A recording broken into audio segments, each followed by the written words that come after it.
দর্শক, বাজেট নিয়ে আরো জানাতে সরাসরি যুক্ত হচ্ছেন সহকর্মী ফরুক বাবু ও শাহিনুল ইসলাম সাগর। প্রথমেই যুক্ত হচ্ছেন বাবু, মন্ত্রিসভার বিশেষ বৈঠকে কি তথ্য আছে এবং কখন শুরু হবে আজকের অধিবেশন? শাজমিন, আপনি জানেন যে সকাল 10টা থেকে শুরু হয়েছে বিশেষ এই ক্যাবিনেট সভায়। সেখানে প্রধানমন্ত্রী তারেক রহমানের সভাপতিত্বে চলছে এবং এই সভা শুরু হওয়ার আগে গণমাধ্যম কর্মীদেরকে জানিয়েছেন অর্থমন্ত্রী। তিনি বলেছিলেন যে এখানে যে সাধারণ মানুষের যে সকল সম্পদের যে সীমিত সম্পদের মধ্যে থেকে সাধারণ মানুষের সকলকে আসলে স্বস্তি দেওয়ার জন্যই এই বাজেটটা তারা হচ্ছে যে সেইভাবেই হচ্ছে যে তারা এবারে অর্থ বরাদ্দ রাখবে জাতির জন্য। এবং সেই বিষয় নিয়ে আসলে যে অর্থমন্ত্রী তিনি বলেছেন যে নির্বাচিত সরকারের কাছে আসলে জাতির অনেক প্রত্যাশা রয়েছে, সেখান থেকে তারা সেইভাবেই হচ্ছে যে আগামী 26-27 অর্থ বছরের জন্য বাজেট বরাদ্দ রাখবে এবং অর্থনৈতিক সুফল যাতে সবার কাছে পৌঁছাতে পারে। এবং সেই কথাই তিনি বলছিলেন যাতে যে ভঙ্গুর যে অর্থনীতি রয়েছে সেই অর্থনীতিকে আসলে সমৃদ্ধির পথে নিয়ে যাওয়ার চেষ্টা করার কথা তিনি তাদের সরকার থেকে জানানো হয়েছে। এবং সেই সাথে আসলে যে জানিয়ে রেখে যে আছে জাতীয় সংসদে বিকেল 3টা নাগাদ জাতীয় সংসদে বৈঠক বসবে এবং সেখানে সংসদে আসলে 9,38,000 কোটি টাকার বাজেটে পেশ করার কথা রয়েছে অর্থমন্ত্রীর।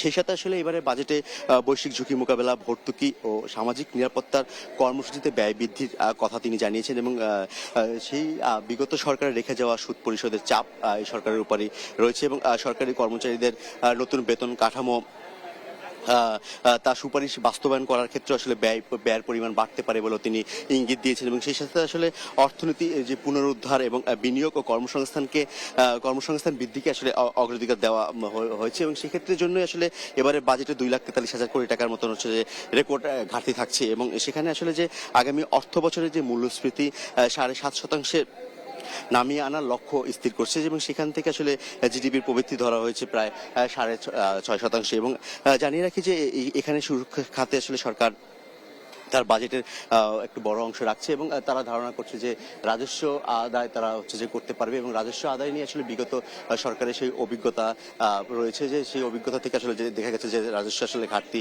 কখনোই পূরণ হয়নি। তো সেই পূরণ ঘাটতি হওয়ার না কারণে আসলে যে এবারের যে কতখানি সক্ষমতা দেখাতে পারবে বিএনপি সরকার, তাদের দীর্ঘদিন পরে তারা নতুন সরকার এসেছে, সেই বাজেট নিয়ে আসলে তারা আমরা পরবর্তীতে দেখতে পাবো। আসলে এই বিষয় নিয়ে আসলে বিস্তারিত জানাতে আমাদের সহকর্মী সাগর রয়েছেন সংসদ ভবনের সামনে। তিনি আসলে বাজেটের যে অর্থনৈতিক দিকগুলো রয়েছে এবং কি বাজেটের পরিমাণ এবং সেখানে বাজেটের যে আসলে কি প্রতিফলন ঘটবে সেই বিষয়ে তিনি বিস্তারিত জানাচ্ছে। শাজবিন। ফরুকবাবু, আপনি ঠিক যেমনটি বলছিলেন তারপর থেকে যদি বলতে হয় সেক্ষেত্রে বলা যায় যে এবার একটি জনবান্ধব বাজেট দিতে যাচ্ছে সরকার, যেটিকে সরকার এর আগে থেকে বলে আসছিল যে এবার দেশের নিম্ন মধ্যবিত্ত আয়ের মানুষের কথা চিন্তা করে বাজেট প্রণয়ন করতে যাচ্ছে সরকার। এই ধরনের বক্তব্য আমরা এর আগের সময়গুলোতে শুনেছি। তবে সবচেয়ে চমকের বিষয় হচ্ছে আগামী অর্থ বছর অর্থাৎ 2026-27 অর্থ বছরে যে প্রায় 9,38,000 কোটি টাকার যে সরকার বাজেট প্রস্তাব করতে যাচ্ছে সেই বাজেটে এনবিআর থেকে লক্ষ্যমাত্রা ধরা হয়েছে প্রায় 7 লাখ কোটি টাকা। এরপরে যেটি ঘাটতি বাজেট থাকে সেটির পরিমাণ 2,43,000 কোটি টাকা। তবে সবচেয়ে চমকের বিষয় হচ্ছে আগামী অর্থ বছর অর্থাৎ 2026-27 অর্থ বছরে যে বাজেট প্রস্তাব করতে যাচ্ছে সেই বাজেটে আগামী 1 বছরে বিদেশে 1 কোটি মানুষের কর্মসংস্থান করবে বলে সেই লক্ষ্যমাত্রা নির্ধারণ করা হয়েছে। আমরা দেখেছি যে সরকার বিগত সময়ে বেশ কিছু সামাজিক সুরক্ষা খাতের আওতায় বেশ কিছু উদ্যোগ নিয়েছে, যেমন কৃষক কার্ড নিয়েছে। সেই এরকম একটি আরও সামাজিক কার্ড যেটিকে বলা হয় হেলথ কার্ড, যেটি প্রথম লটে 25 লাখ মানুষকে দেওয়া হবে এমন লক্ষ্যমাত্রা নির্ধারণ করে বাজেটটা প্রস্তাব করছে সরকার। আমরা দেখেছি যে বাজেটের যে মোট আকার রয়েছে সেটি বাংলাদেশের ইতিহাসে সবচেয়ে বেশি বলা যাচ্ছে যে সর্বোচ্চ আকারের বাজেট প্রস্তাব করতে যাচ্ছে। তবে সেই বাজেট প্রস্তাবের সাথে সাথে সেটি বাস্তবায়নীয় নানা প্রশ্ন উঠেছে, কারণ বিগত বছরের গুলোতে আমরা যদি দেখি সেক্ষেত্রে এডিপিতে যে 3 লাখ কোটি টাকা ধরা হয়েছে বিগত 10 মাসে এডিপিতে যে বাস্তবায়ন হয় সেটি অত্যন্ত কম, অর্থাৎ সেটি এখনো প্রত্যাশিত পর্যায়ে পৌঁছায়নি।